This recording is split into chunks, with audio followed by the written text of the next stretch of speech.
يا صباح الورد والفل والهنا وكل الحاجات الجميله حلوين. وحشتوني كتير كتير جدا جدا جدا.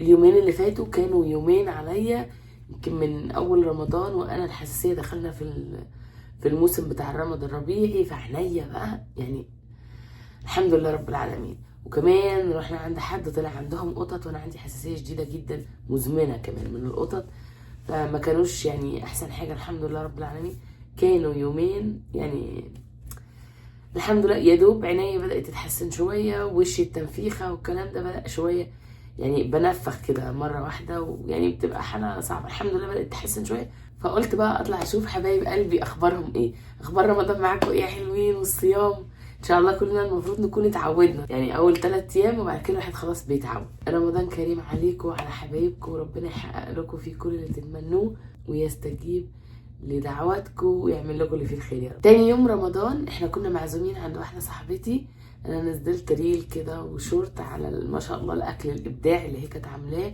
والديكور بتاع رمضان الجميل جدا ما شاء الله على التيك توك وعلى الفيس. بس وفي الفيديو ده ان شاء الله هنزل يعني شويه مقتطفات كده عشان الناس اللي ما شافتوش في الفيس وفي التيك توك. تعالوا بقى اوريكم شويه حاجات جات لي من طنطا حبيبه قلبي من السعوديه، جابت لي شويه هدايا جميله جميله جميله، فقلت بقى نفتحها مع بعض سوا. الهدايا في قمه الكياته والجمال. اول حاجه جابت لي مفارش جميله جدا، غالبا هغير بيها مفارش العيد. انتوا عارفين الطقم اللي انا بحب احطه في العيد، لكن السنه دي ان شاء الله هغير، هحط الطقم الرقيق اللي هي جابته ده. شكله يعني سو بريتي ما شاء الله، هو طقم على بعضه كده، هو طقم كله على بعضه، فما شاء الله شكله تحفه. مفارش العيد نبقى نعمل ايه، نظبط مع بعض الديكورات بتاعت العيد. واشارب جميل ولونه تحفه ما شاء الله، شكله حلو قوي. حاجات لي زينه رمضان، زينه رمضان حلوه قوي تسلم ايديها. مسبحه، بس مسبحه كيوته متدلعه جميله اي لاف ات. شايفين؟ تعالوا نشوف بقى الكرتونه دي. اوه that is so nice. برضه ديكور لرمضان، شايفين؟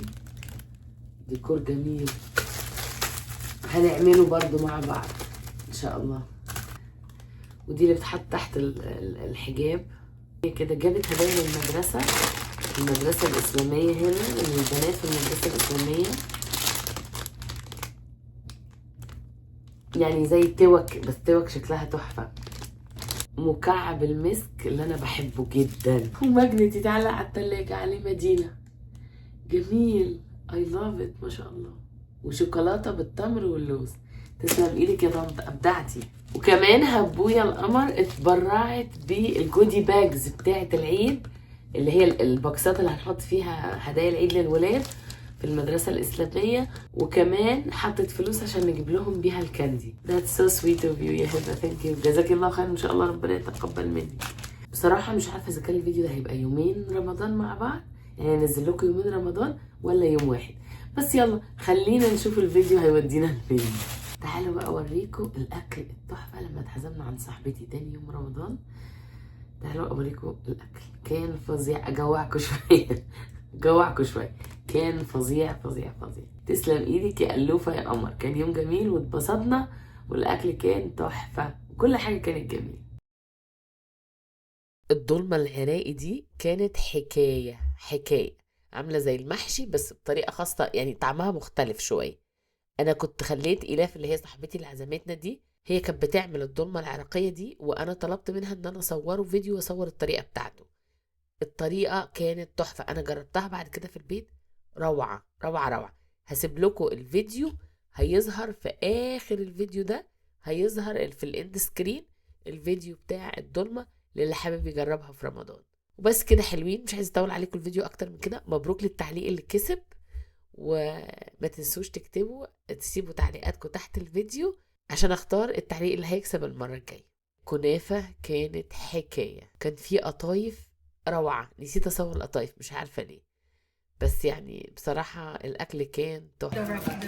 Yeah. But the dough, I don't like this dough. There is a better dough, but they didn't have it.